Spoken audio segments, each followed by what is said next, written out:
सबको जय मसीह। आज हम मत्ती के पुस्तक में से हम देखेंगे मत्ती के 11वां अध्याय और 11वां अध्याय को हम लेके 25 लेके 30 तक हम देखेंगे। यहाँ पे बहुत से दबे लोगों के लिए विश्राम इसमें लिखा है। उसी समय यीशु ने कहा, हे पिता, स्वर्ग और पृथ्वी के प्रभु, मैं तेरा धन्यवाद करता हूँ कि तूने इन बातों को ज्ञानियों और समझदारों से छिपा रखा और बालकों को पर प्रकट किया है। हाँ हे पिता, क्योंकि तुझे यही अच्छा लगा। मेरा पिता ने मुझे सब कुछ सौंपा है और कोई पुत्र को नहीं जानता, केवल पिता, और कोई पिता को नहीं जानता, केवल पुत्र और वो जिस पर पुत्र उसे प्रकट करना चाहे।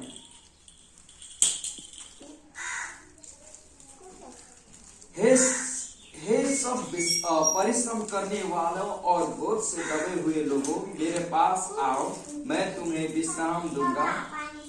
मेरा जुआ अपने ऊपर उठा लो और मुझे से सीखो, क्योंकि मैं नम्र और मन में दीन हूँ और तुम अपने मन में विश्राम पाओगे, क्योंकि मेरा जुआ सहज और मेरा बोझ हल्का है। आमीन। तो आइए हम छोटी से प्रार्थना करेंगे इस वचन का गवाही के लिए, उसके बाद में हम लोग वचन सुनेंगे। प्रभु, हम आपको धन्यवाद देते हैं, आपकी वचन सत्य है और सत्यता से प्रकट हुआ है। आपकी वचन हम आपको धन्यवाद देते हैं। आपकी वचन आप बोले प्रभु, आपकी पवित्र आत्मा के सामर्थ्य से, ताकि यहाँ पे जितने लोग हैं वो सारे जन बुझ सके और आपके वचन की गहराई में और जड़ बढ़ाकर जमीन में घर फूल रहे और खड़ा, ताकि उनमें ज्यादा फल लगे। प्रभु, हमें आशीष दे, इस आप वचन में तू आशीष दे और तेरे महिमा से अनुग्रह कर, यीशु मसीह की नाम से आमीन। यहाँ पे देखते हैं बहुत से दबे लोगों के लिए विश्राम। यहाँ पे लिखा है सबसे पहले तो पिता के बारे में। यीशु ने कहा, हे पिता, स्वर्ग और पृथ्वी के प्रभु, मैं तेरा धन्यवाद करता हूँ कि तूने इन बातों के ज्ञानियों और समझदारों से छिपा कर रखा। कितने लोग हैं संसार में, इतना विद्वान आदमी लोग हैं, इतना विद्वान और ज्ञान से भरे लोग हैं। वो लोग अपने ज्ञान और बुद्धि से परमेश्वर को खोजना चाहे, मगर वो कभी भी नहीं पाए। वो लोग तारों के ऊपर में से गए, यहाँ से अपना रॉकेट बना के, जहाज बना के इतना ऊपर चले गए, ये बादलों से ऊपर, तारों गण से ऊपर, चंद्रमाओं से ऊपर वो चले गए, मगर कभी भी परमेश्वर के नजदीक वो नहीं जा पाए। वो लोग बोले कि परमेश्वर नहीं है, क्योंकि उनको दिमाग भ्रष्ट हो गया।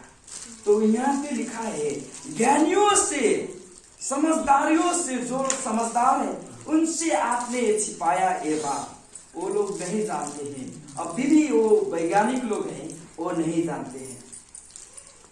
यहाँ पे लिखा है, और बालकों पर प्रकट किया। बालक कहने का मतलब इस तरह से, बालक का मतलब ये दर्शाती है, मगर ये बालक इनको मालूम नहीं होता है कि ये अच्छा है कि बुरा है, इनको मालूम नहीं होता है। तो इनको जब भी परमेश्वर क्या करते हैं, प्रेम करते हैं। और उसी तरह से जो ज्ञान और बुद्धि से नहीं भरा है, समझ से नहीं भरा है, वो एक बालक की जैसे है। एक बालक की तरह से वो समान है, उसकी कुछ समझ नहीं होता, मगर वो समझता है कि एक सच्चा परमेश्वर है। आमीन। वो समझता है एक सच्चा परमेश्वर है, मैं इसका छलूंगा तो वो मुझसे वो एक दिन लिखा लेगा, वो मुझको इतना दर्द देगा, मैं सह न पाऊंगा, तो उससे मैं इसको माफ कर देने का है। वो समझता है कि ये आकाश को किसी न किसी ने बनाया है, ये तारों गण को किसी न किसी ने बनाया है, ये पृथ्वी को किसी न किसी ने बनाया है, ये आदमियों को किसी ने बनाया है तो वो समझ जाता है कि परमेश्वर है। उसके पास बड़ी ज्ञान बुद्धि नहीं है, वो छोटी छोटी है, वो छोटे छोटे चीज को वास्तव और फिक्री करता है, मगर उसके पास इतना ज्ञान बुद्धि होता है कि वो मांगने वाला को उसको देना चाहिए और उसको प्रेम करना चाहिए। उसके पास वो क्या बोलते हैं, ठंडी के मारे उसका बदन कांप रहा है, वो बीमारियों से कांप रहा है, तो उसको मैं क्या करना चाहिए, कुछ अन्न दे देने का है कि कुछ दवाइयों देने का है कि कुछ पैसा हमको देने का है कि वो सारे वस्तु और भी करता है, मगर वो जो ज्ञान और बुद्धि से भरे होते हैं वो इस चीज को वास्तव और बिक्री नहीं करते हैं। और यीशु ये बोलते हैं कि हाँ हे पिता, क्योंकि तुझे ये अच्छा लगा। आमीन। जो परमेश्वर को अच्छा लगे वही सही है। हम अपने आप से कुछ भी मांगे मगर परमेश्वर के अच्छा ना लगे वो हमको नहीं मिलेगा। आमीन। परमेश्वर को जो अच्छा लगे वही अच्छा है, उसमें हमको खुश रहना चाहिए। तो हमको जब भी प्रार्थना करते हैं तो हम ये नहीं बोले कि ऐसे हो जाए ऐसे हो जाए। अगर आपकी इच्छा हो तो हट जाए, और आपकी इच्छा हो तो ठीक हो जाए, आपकी इच्छा हो तो वो बीमारियों से छूट कर वो आकर आपकी महिमा करे। अगर आपकी इच्छा हो प्रभु, इस तरह से बोल कर आप प्रभु की आगे जा सकते हैं। आमीन। वहाँ पे लिखते हैं प्रभु ने और बोलते हैं कि मेरे पिता ने मुझे सब कुछ सौंपा है। अपने बेटे को किसने सारे अधिकार देते हैं? कोई भी बाप ना होगा जिसने अपने बेटे को सारे अपना धन संपत्ति पैसा अन्न सारी चीज दे देता है। कोई भी बाप ऐसा नहीं होता है कि उसको कुछ ना दिया जाए। दो बेटे होता आधा आधा करके दे देता है, अपने पास कुछ नहीं रखता है, सारे चीज। 5 है तो 5 को, इसमें लिखा है एक पिता रहता है अपना एक बेटा को जो अंश मांगता है तो उसको दे देता है। उस अपना पैसा लेकर बहुत विदेश में जाता और मौज मस्ती करता और वहां पे सारे पैसे उड़ाकर आता और बोलता कि हे पिता मुझको क्षमा कर। और पिता इतना दयावान होता है, अपने बेटे के ऐसे ही अपने बाहों में जकड़ लेता है और बोलता है तू मरा हुआ था, आ गया मेरे पास। आमीन। ऐसा प्रेम पिता के पास होता है। बेटे के पास इस तरह से प्रेम नहीं होता, मगर पिता के पास होता है। तो पिता ने यीशु को क्या किया? वही यीशु है, वही पिता है, वही पवित्र आत्मा है। मगर जब वो सिंहासन में सारे चीज को जो बना रहे थे तो पिता थे। आमीन। जब मनुष्य के पाप हरण के लिए जो पृथ्वी में आए तो पुत्र बन गया। आमीन। हालेलुया। वो क्या बनकर आए? पुत्र बन के आए। जो सिंहासन में बैठे थे तब अपने सामर्थ्य शक्ति सारे चीज लेकर जब बैठे थे, अभी भी वो सिंहासन में वही शक्ति लेकर बैठे हैं। तो पिता थे। क्या थे वो? पिता थे। मगर जब मनुष्य के पाप हरण के लिए आए तो शक्ति लेकर नहीं आए, सारे शक्ति अधिकार लेकर नहीं आए, मगर आपकी तरह हमारे जैसे मनुष्य बनकर आए। उनके पास शक्ति नहीं था मगर वो पिता से दुआ करते। अगर उनके पास होता शक्ति तो क्या बोलते? पिता को नहीं पुकारते, अपने ही ऐसे करते तो ठीक हो जाता है। मगर वो बोलते पिता के सामर्थ्य से। क्यों? इसलिए क्या बोले उन्होंने? पिता ने सारे चीज मुझको क्या किए? सौंपा। आमीन।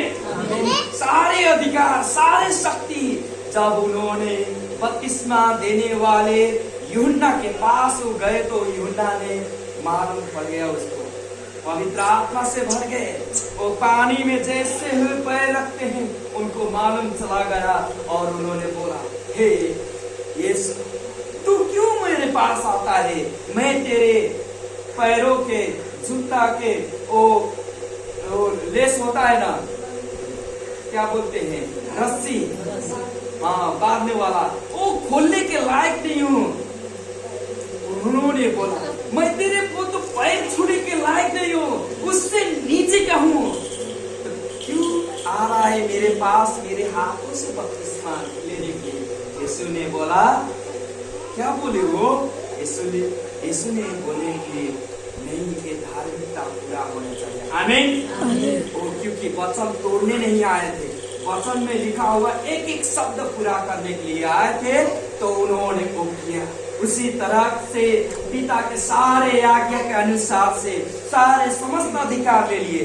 कितने लोग बोलते हैं हम पिता के पास जाएंगे, यीशु के पास नहीं जाएंगे। कितने लोग बात कहते हैं हम पवित्र आत्मा के पास जाएंगे, हम यीशु के पास नहीं जाएंगे। मगर यीशु, पिता और पवित्र आत्मा ये तीनों एक है। आमीन। हम बोलते हैं हम एक पिता भी है, हमारे बेटे के पिता है, हमारे बीवी के पति हैं, हमारे पिता के हम बेटे हैं। आमीन। हम तीन है मगर एक है कि नहीं? परमेश्वर एक है मगर इन तीनों को काम अलग अलग है। जब वो पिता जो सिंहासन में बैठते हैं तो वो अपने सामर्थ और शक्ति से बैठते हैं, अपने समझ और शक्ति से वो बैठते हैं।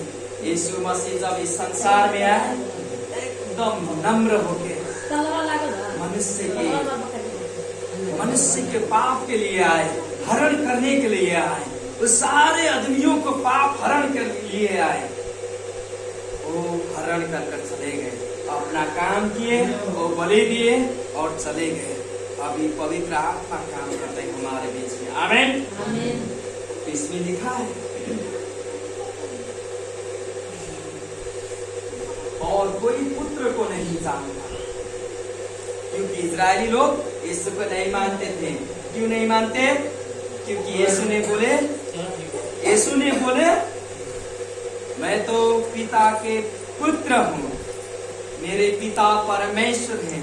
उन्होंने बोले तो इजरायलियों लोग ने बोलने लगे कैसे ये कह सकता है, ये तो आदमी है, इसका पिता तो काम करने वाला है, इसका माता तो ये है, इसके दीदी और बहनों हमारे संग है, इनके भाई लोग हमारे संग है, तो कैसे कह सकता है मेरा पिता तो परमेश्वर है? आपको मालूम होना चाहिए वो जो पिता था यूसुफ था, वो यीशु उसके पिता नहीं थे। वो शरीर से जन्मा नहीं था यीशु मसीह, मगर वो कन्या स्त्री के गर्भ में वो अपने ही परमेश्वर आ गए थे। वो संबंध से नहीं जन्मे, मगर यीशु मसीह खुद अपने आप से वो समय पूरा कर जन्मे। आमीन। तो उनका पिता यूसुफ नहीं हुआ, पिता कौन हुआ? सिंहासन में बैठने वाला परमेश्वर हुआ। आमीन। तो उन्होंने बोला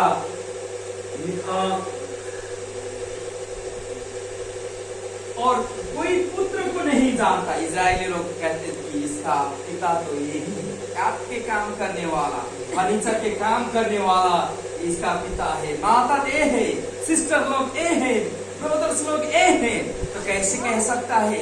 तो अभी तो वो लोग नहीं जानते थे उनको, यीशु को नहीं जानते। और केवल पिता, कौन जानता था यीशु को? पिता। मेरा बेटा कौन है कहकर कौन जानता है? पिता। आप भी जानते हैं आपका बेटा कौन सा है। आमीन।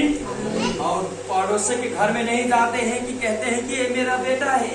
अपने घर में जो बेटा होता है उसी को बोलते हैं मेरा बेटा है, उसी को अपना सारे संपत्ति के अधिकारी बनाते हैं।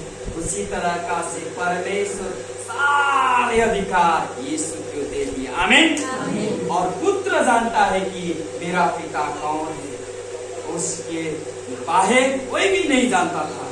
तो इसमें लिखा है और कोई पिता को नहीं जानता, केवल पुत्र जानता। आमीन। तो इसमें लिखा है और वो जिस पर पुत्र से उसे प्रकट करना चाहे, और वो लोग जानते हैं जो यीशु मसीह के ऊपर विश्वास करते हैं। आमीन। कौन लोग? जो यीशु पर विश्वास करते हैं वो पिता को जानते हैं। आमीन। नहीं तो हमको मालूम नहीं चलता कि कितना शक्ति है पिता में। हम जब यीशु से प्रार्थना करते हैं तो यीशु के कारण से पिता की जो शक्ति है वो व्यक्ति में आ जाता है। जब हम प्रार्थना करते हैं वो व्यक्ति चंगा हो जाता है। हम प्रार्थना करते हैं तो व्यक्ति आशीष से भर जाता है। हम प्रार्थना करते हैं तो व्यक्ति वो ठीक हो जाता, चंगा हो जाता है। जब यीशु को आप जानते हैं तो पिता उनके माध्यम से आपको जानते हैं। आमीन। नहीं तो पिता भी आपको नहीं जानते, मगर आपको जानते हैं। आप किस घर में हैं, किस तरह से हैं, किस स्थिति में हैं, वो भी जानते हैं परमेश्वर। हालेलुया। तो यहाँ पे लिखा गया है, ये सब परिश्रम करने वाले और बोझ से दबे हुए लोग। परिश्रम कौन करता है? परिश्रम वो लोग नहीं करते हैं, बोझ से वो लोग नहीं दबते हैं जो बड़े बड़े कंप्यूटर के आगे बैठते हैं। वो ज्यादा मेहनत नहीं करते हैं, परिश्रम उनका नहीं होता, उनका दिमाग ज्यादा चलता है। मगर परिश्रम वो करते हैं जैसे घर बनाने के वक्त होता है, हाँ? जैसे खेतों में काम करते हैं। किसी के धान बुक कर लेकर जाना पड़े तो, गेहूं बुक कर आलू लेकर जाना पड़े तो क्या होगा? बोझ से वो दवा होगा। तो यहाँ पे लिखा गया है, हे सब परिश्रम करने वालों और बोझ से दबे हुए लोगों मेरे पास आओ। इसके पास आओ, मेरे पास। मेरे यीशु मसीह बोल रहे हैं कि सारे बोझ से दबे हुए, सारे परिश्रम करने वाले मेरे पास आओ। उस समय इजरायलियों का समय चलता तो बहुत कष्ट और दुख से था। एक मिस्र देश जब था उस समय भी इतना मजदूरी वो लोग करना पड़ता, इतना ज्यादा मजदूरी करना पड़ता। वो लोग करते करते करते करते रो रो के परमेश्वर को पुकारते।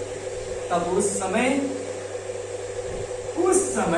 परमेश्वर ने उनका दुहाई, उनका पुकारा, उनका प्रार्थना परमेश्वर ने सुना और उनके बीचों में से एक आदमी को खड़ा करा।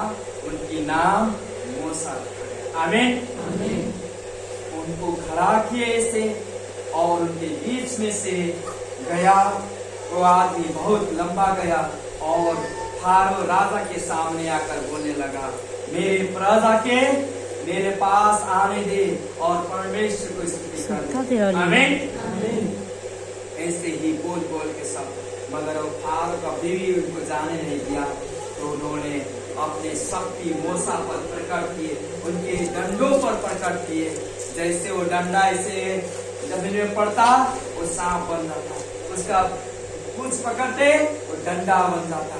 वो हाथ ऐसे कपड़ा के अंदर रखते कोड़ से फूट जाता, फिर उसको निकाल कर फिर ऐसे रखते वो कोड़ से ठीक हो जाता। उस देश में तब उन्होंने 10 विपत्ति पठाए, पानी लहू में बन गया। उनके देशों में मेघा इतना ज्यादा हो गया, इतना कीड़ा हो गया, इतना बीमारी आ गया, इतना हुआ हम बयान नहीं कर सकते। वो देश के लोग महामारी से भर गया। और अंत में तो ऐसा बीमारी आ गया जैसे कोरोना आया था ना, आता अगर एक बीमारी होता तो एक घर चला जाता, वो भी घर चला जाता, वो भी घर चला जाता, सुने के लिए कोई ना जाता। उसी के तरह से उस समय में भी एक ऐसी बीमारी आई, ऐसी मृत्यु आई, जिसके घर में वो क्रूस न बना होता वो घर में वो मृत्यु डूब जाता। और उनके सारे बड़े बड़े चीजों, पशुओं बड़े, मुर्गों बड़े, आदमी बड़ा, बड़े बेटे वो मर जाते। इसमें लिखा है, हम आपको वो दुख हम बता रहे थे, हे सब परिश्रम करने वालों और बोझ से दबे हुए लोग, मेरे पास आओ, मैं तुम्हें विश्राम दूंगा। आप जब पहाड़ में चले जाओगे, बड़े बड़े लकड़ी रोकने वाले मिलेंगे आपको। यहाँ पे तो आज और कल साइकिल मिल रहा है, मगर उससे पहले साइकिल नहीं था। वो लोग बड़ी बड़ी लकड़ी लेकर जंगलों में जाते और लेकर आते और अपने ही मुड़ में सिर में रख के वो धान और अपने बालियों को लेकर आप अभी भी होता है। तो उन लोगों को परमेश्वर बुलाते हैं। हम आपको बोलते हैं जो पाप से बोझ दबे हुए, श्रापों से वो दबे हुए, हम आपको उदाहरण देते हैं। एक आदमी थे, इनके रिश्तेदार, हम उनके नाम नहीं लेते हैं, मगर उन्होंने ज्यादा यीशु मसीह लोगों को बहुत बुरा कहते थे, मगर उनके जीवन में ऐसे समस्या आया, शैतान उनके अंदर आ गया, वो रात भर नहीं सोने देता। रात भर वो लोग बहुत तंत्र मंत्र करने वाले गुरु के पास वो गए। गुरु के पास जब गए, उन लोगों ने उनके इतना बड़ा ताबीज बनाकर उनको पठा दिया, तो भी वो शैतान उनके पास से निकल कर आ जाता, उसको जिद कर आ जाता। वो क्या हुए? शैतान के बोझ से दबे हुए थे, उनके अंदर शैतान ने काम कर दिया, अपने चेन से बांधा हुआ था शैतान ने। मगर जब चर्च में आए, कलीसिया में, हम लोग जैसे ही प्रार्थना करें, जैसे ही उनके लिए प्रार्थना करें, उनमें से निकल कर आ गया। आमीन, आमीन। वो क्या हुआ? वो विश्राम पा गया। परिश्रम करने वाले, बोझ से दबे हुए, मेरे पास आओ, मैं तुमको क्या दूंगा? विश्राम, शांति दूंगा, तू अच्छा तरीका से रहेगा। वो अब शांति से उनके पास ऐसे नहीं होता है, ऐसे नहीं होता है, लड़ने के लिए नहीं आते हैं, मगर वो अच्छे तरीके से बैठे, ऐसे हाथ जोड़ते हैं, मगर उस वक्त वो नहीं जोड़ते थे। इस बाइबल में उसी तरीका से एक आदमी उसी तरीका से चिहानों में बैठता था, उसके जंजीर, हाथों में जंजीर लगता था, पैरों में जंजीर होता था, उसके शरीर में वस्त्र नहीं होता था। वो रात में इस तरह से वो चिल्लाता, बहुत जोर जोर से, अपने हाथों से जैसे मिलता वो पत्थरों से अपने ऐसे से मारता और काटता, ऐसे ही रहता था। तो उस आदमी को जब यीशु उस पास से गए, तो दौड़ता आ गया और बोला कि हे यीशु मसीह, तू जीवित परमेश्वर का पुत्र है, मेरे समय से पहले मुझको क्यों दुख और कष्ट देने के लिए आ गया? तो उन्होंने कहा, हे दुष्ट, इसको छोड़कर चला जा। आमीन, आमीन। वो छोड़कर चला गया। सारे जितने दुख और कष्ट से है ना, एक ही बीमारी से है, वो बीमारी भी शैतान का दिया हुआ बीमार है। वो सारे जो अशांति होते हैं, सारे दुख और कष्ट आता है, वो बीमारियों से, बंधनों से। कितने लोग होते हैं, हम कहते हैं विषम पूर्वक, वो उल्टी करते थे, इतना ज्यादा उल्टी करते थे। एक आदमी, जब उन्होंने चर्च के बारे में बताया गया, मसीहा के बारे में, वो लोग हमको बुला लिए।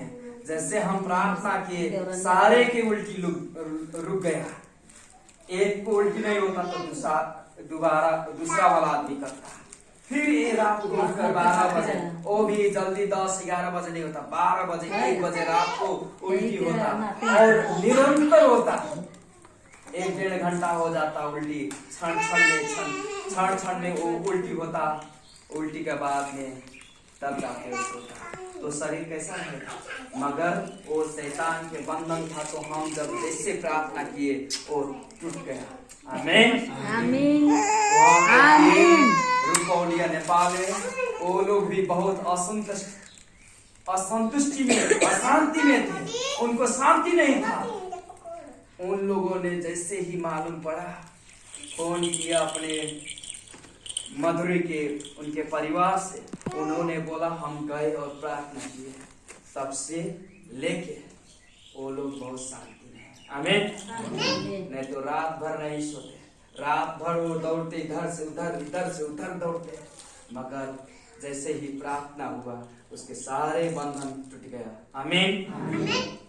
यहाँ पे लिखा है, हे सब परिश्रम करने वाले और बोझ से दबे हुए लोगों, ये शैतान का बंधन था, मगर हमारे पाप तो जन्म से लेकर हम पापी हैं। वो पाप की बोझ कौन मांग रहा है? यीशु मसीह। आमीन। आमीन। यीशु मसीह जब सूली में लटके गए, उन्होंने क्या बोले? इसको क्षमा। आमीन। आमीन। क्यों लटके गए? इससे पहले तो वो लोग आते यीशु मसीह को पकड़ने के लिए, तो कोई पकड़ नहीं सकता, उनके बीचों से वो चले जाते, मगर कोई कुछ नहीं। जब समय हुआ, यीशु खुद उनके पास गए। यीशु कौन है? जब बोले, उन्होंने यीशु ने बोले, मैं यीशु। आमीन। यीशु ने बोले, मैं यीशु हूँ। तब यीशु ने जैसे वो आदमी सुना, ऐसे कह गया। इसने सुना, जो आदमी पकड़ने के लिए आया था वो ऐसे कह गया। पहले का मतलब वो शैतान दूसरा था, उससे छुटकर निकल कर चला गया। तो जब समय हुआ तो अपने आप को बलिदान दिया। उस लहू जैसे ही उन्होंने बहाया, वो यहाँ पे वो खप्पर वाला डांडे में, कहने का मतलब पहाड़ों में, उस समय के बलि के रूप में या उनके सूली में लटकाने, कोई पाप कर देता या कोई बुराई काम करता, उसको दिया जाता दंड को। मगर यीशु को क्यों दंड दिया गया? यीशु तो भले आदमी थे। दो चोर में से एक बोलता, तू तो परमेश्वर का पुत्र है, तो तू नीचे आ जा, क्योंकि तू सर्वश्रेष्ठ है, तू नीचे आ जा और हमको भी नीचे लेकर आ। और एक आदमी बोलता है, एक चोर बोलता है कि हम लोग तो पाप किए हैं, हमको तो ये दंड भोगना चाहिए, मगर इसने कुछ भी नहीं किया है। तो उसने बोला, हे यीशु, जब तुम्हारा राज्य आए तो मुझको भी समझना। आमीन। उस आदमी को क्या बोले यीशु? आज ही मेरे संग तू स्वर्ग में रहेगा। आमीन। आमीन। हालेलुया। हालेलुया। देखिए, सबसे पहले यीशु के साथ जाने वाला वो आदमी हो जो अपने पाप को फिरा के परमेश्वर को कुछ नहीं बोला, मगर उसने यीशु को अपने साथ रहने को बोला। उसको स्वीकार जब उसने किया, वो जीवन पाया। उसी तरह से जब हम यीशु मसीह को स्वीकार करते हैं, हमारे ऊपर बड़ा सा पाप है, बड़ा सा पाप। हम पानी में डुबकी मारकर हम अपने पाप को नहीं धो सकते। हम अब लड़कियों के या कोई जिसके पति मर गए हैं, विधवाओं को हम दान देकर नहीं हो सकता। पंडितों को हम दान देकर हम पापों से छुटकारा नहीं पा सकते। हम बहुत धार्मिक काम करेंगे तो भी हमारा पाप नहीं छूटेगा, क्योंकि परमेश्वर बोलते हैं, एक दिन तेरे से लेखा लूंगा। तो यीशु ने बोला, ऐसे हाथ करने का मतलब तेरे पाप मुझको दे दे। आमीन। आमीन। जैसे ही हम यीशु के अपने मुंह से, अपना हृदय से यीशु को स्वीकार करेंगे और यीशु के ऊपर अपने पाप रख देंगे, मैं पापी हूँ, मैं मुझको स्वीकार कर, अपना लहू से मुझको धो, जैसे ही बोलेंगे हमारा लहू धुल जाएगा। जैसे ही एक सिंदूर लाल की जैसा होता है, उसी तरह से हमारा पाप है, मगर जैसे हम यीशु को स्वीकार करेंगे, हमारा पाप जैसे हीव होता है, बर्फ होता है, उसी के समान सफेद हो जाएगा। आमीन। आमीन। तो इसमें लिखा गया है, मेरे पास आओ, मैं तुमको विश्राम दूंगा, मेरा जुआ अपने ऊपर उठा लो और मुझसे सीखो। आप लोग को वो जो सिस्टर लोग हैं, जो दीदी बहन है, वो उनको तो मालूम नहीं है जुआ के बारे में, मगर आप लोग को मालूम होगा, क्योंकि आप लोग ने गोरों को दोनों जुआ में रखकर वो अपने खेत को जोते हैं। तो एक अच्छा होगा तो दूसरा वाला नहीं होगा तो भी सीख जाएगा। सीखेगा कि नहीं? क्यों सीखेगा? क्योंकि वो बहुत जाना हुआ आदमी है, जना हुआ गुरु है, उसको मालूम है कैसा कह रहा है, तो बहुत बल लगाएगा, जपत लगाएगा और वो कर उसको लेकर चलेगा। और 2 बार 3 बार 4 बार जैसे खेत में चलेगा वो उसको मालूम हो जाएगा ऐसा करने का। इसमें लिखा गया है मेरा जुआ अपने ऊपर उठा लो और मुझे से सीखो। कहने का मतलब जुआ कहने का मतलब एक से नहीं चलता, 2 चाहिए। एक और आप बैठिए, एक और कौन बैठेगा? यीशु मसीह। यीशु मसीह जब बैठेंगे तो आप कमजोर हैं, आपको कुछ नहीं मालूम है, उतना बल और शक्ति नहीं है, आप अभी अभी आए हैं, मगर यीशु बोलते हैं मेरा जुआ अपने ऊपर ले और मुझसे सीखो। आमीन। और सिखाएंगे आपको कैसे चलने का है, किस मार्ग से चलने का है। हालेलुया।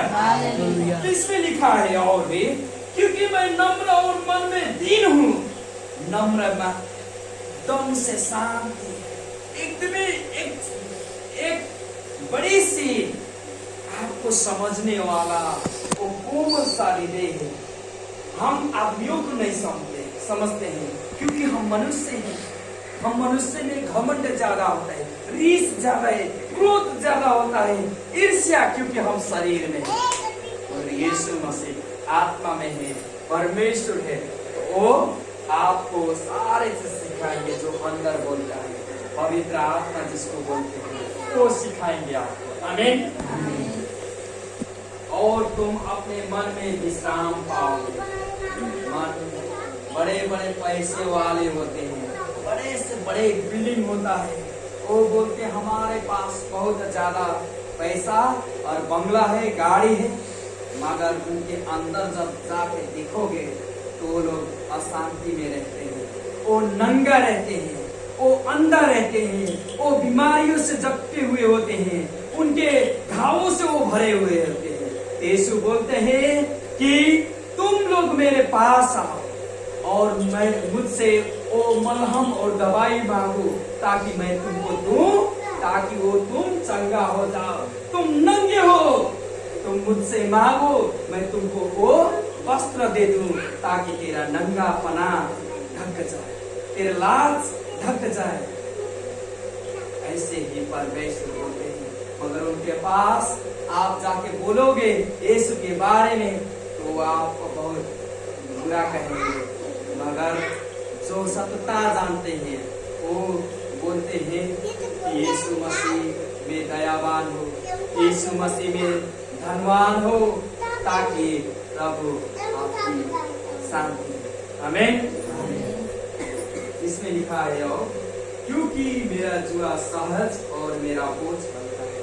यीशु के पास वो किसी तरह से वो बोझ नहीं देते हैं, आपके नियम कानून नहीं देते हैं, आपको पाप के बारे में बताया और बड़ी बड़ी समस्याएं शैतान के, मगर और भी हम बताते हैं, संसार में बताते हैं कि आज नई चंद्रमा आ गई है, आज आपको दिया जलाने का, ये भी दिया नहीं हुआ, बड़ी सी दिया, और दूसरा आएगा ये क्या कर रहा है, ऐसा नहीं है, अपने सारे घर में दिया जला, ऐसा बोलेंगे। फिर और बोलेंगे, दूसरा चीज आएगा तो बोलेंगे क्या कर रहे हैं तू अभी भी नहीं नहा के आती तो अच्छा होता, ये इस तरह से टीका नहीं लगाया है, टीका लगाता है, ये तू नहीं वस्त्र नहीं लगाया है, क्यों फटा हुआ लगाया है। ऐसे ऐसे अपने रीति रिवाज चाल चलन के बोझ उन पर रख देंगे, मगर वो अपने ही नहीं लेंगे। इस तरह के समाज है, इस तरह के समाज चल रहा है, संसार चल रहा है, मगर वो बोलते हैं तो सारे वो बोझ को छोड़ दो, शैतानों को बोझ छोड़ दो, पापों के बोझ छोड़ दो, संसार के रीति रिवाज चाल चलन को छोड़ दो, मगर मेरे पास आओ, मैं जैसे बोल रहा हूँ वो करो, मुझसे सीखो और मेरा वो जुआ बहुत हल्का है, बहुत सहज है। इसमें लिखा गया है मेरा बोझ हल्का है। आमीन। आमीन। हमको किसके पास जाने का है? प्रभु यीशु मसीह। यीशु मसीह के पास। आमीन। आमीन। जब यीशु मसीह के पास जाएंगे, हमारा बोझ यीशु मसीह उठाएंगे और हमको चंगा करेंगे और हमको शांति देंगे, हम विश्राम पाएंगे। आप गरीब हैं तो क्या हुआ? आप विश्वास रखते हैं तो आप धनवान हैं। आमीन। आमीन। हमने बोला आप गरीब हैं तो क्या, आपके पास रोटी नहीं है तो क्या, आपकी खाने के लिए कुछ नहीं है तो क्या, मगर आप यीशु में विश्वास रखते हैं तो बहुत बड़ा धनवान है। आमीन। आमीन। हम एक उदाहरण देते हैं, एक मांगने वाला और एक धनवान वाला को हम उदाहरण देते हैं। एक धनी वाला आदमी बहुत मौज मस्ती कर करके वो रहता था। उसके घर के आगे एक गरीब सी आदमी और बीमारियों से जकड़ा हुआ जिसका नाम लाजरस है, उसको रख देते थे। उसको खाने के लिए वो धनवान वाला आदमी कभी भी नहीं देता। धनवान वाला आदमी कभी भी वस्त्र नहीं दिया। धनवान वाला आदमी कभी भी उसको लगाने वाला मलहम पट्टी नहीं दिया। मगर एक दिन वो मर जाता है, मरने के बाद जो स्वर्ग चला जाता है। एक दिन इसका भी मृत्यु होता है, जो धनवान होता है उसका भी मृत्यु होता है। वो नरक के गड्ढा में चला जाता है। वो नरक के जब जगह में चला जाता, ऐसे देखता तो लाजरस को देखता जो उसके घर के सामने बैठा था, मांगने वाला था, जिसके बदन में जो वस्त्र नहीं था, नंगा था, बीमारी से जकड़ा हुआ था, वो स्वर्ग में है, वो नरक में है। नरक में आग है, ताड़ ना पा रहा है, इतना जल रहा है।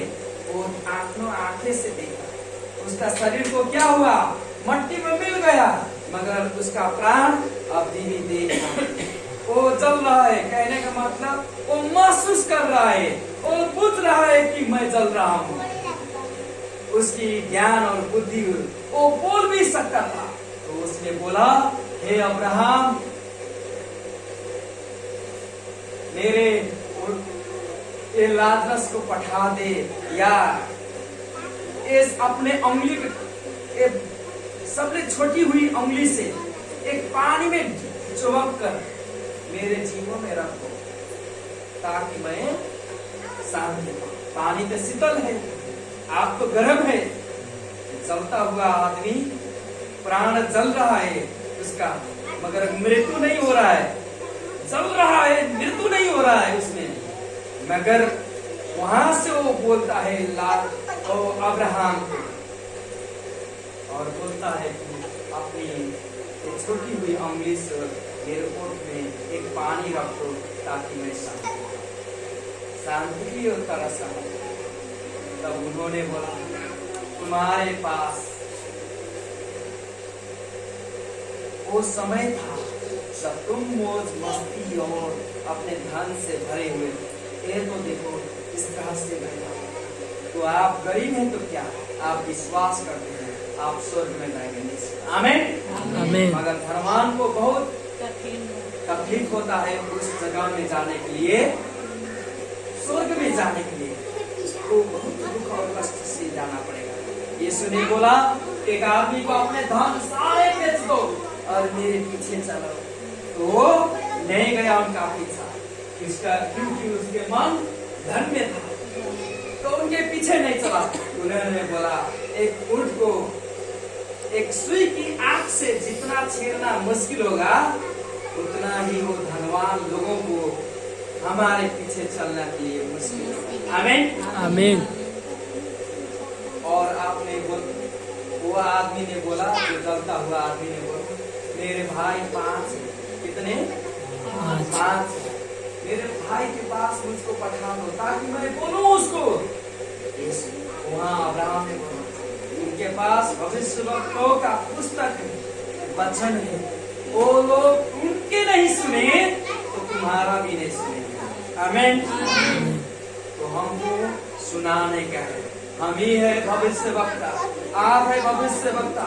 आप बोलेंगे कि यीशु मसीह के दिन दोबारा आने से पहले आप यीशु के ऊपर विश्वास करें, तो बड़ी बड़ी दुखदायी कष्ट से जीवन से आपको जाना पड़ेगा। तो कितने लोग होंगे वो विश्वास करेंगे, कितने लोग नहीं विश्वास करेंगे। तो आप ऐसे ही कहते रहिए और प्रभु में जो लोग विश्वास करेंगे वो शांति पाएंगे, वो अपने पाप की बोझ से, शैतानों के बंधन से और संसार के रीति रिवाजों से वो छुटकर रहेंगे, तो उनको शांति मिलेगा। मगर जो विश्वास नहीं करते उनको छोड़ के उन्हीं की तरफ जैसे वो आग में जाएंगे तो आपको समझेंगे। आमीन आमीन। किनको समझेंगे? आपको कहने का मतलब आप जब बताएंगे तो आपको समझेंगे। Hallelujah hallelujah. इसीलिए हमारे हम नरक न जाए कहने के लिए हमको यीशु के पास आने का है और यीशु में विश्वास करना। आमीन आमीन। हालेलुया। हालेलुया। आइए हम छोटी से धन्यवाद देंगे वचन के लिए। प्रभु हम तुझको धन्यवाद देते हैं, तू महान है और पवित्र है। तेरे वचन तेरे और जड़ों में जैसे हुए हैं प्रभु वो काम करे प्रभु, और वो लोग प्रभु कुछ कर जाए और उनके जीवन में काम करना, उनको जीवन दे प्रभु। वो अपने पापों से फिर कर और तुझ पर विश्वास कर तुझमें चले और तेरी महिमा और तेरे सामर्थ्य को देख सके, ताकि तेरे जुआ पे वो अपने काम में लेकर तेरे संग संग में वो चले प्रभु, वो स्वर्ग तक और तेरे महिमा हो। धन्यवाद देते हैं प्रभु, और बाकी के समय में तो फिर आशीष दे अनुग्रह चाहे यीशु मसीह के नाम से। आमीन।